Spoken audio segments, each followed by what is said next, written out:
This is Chris, the service. We're on this no-day boat, Searay, like a 27-foot Searay or whatever.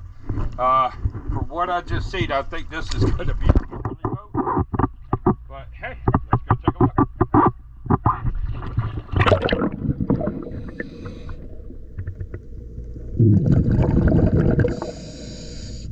Yeah.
Now, this is not going to be a fast boat at all.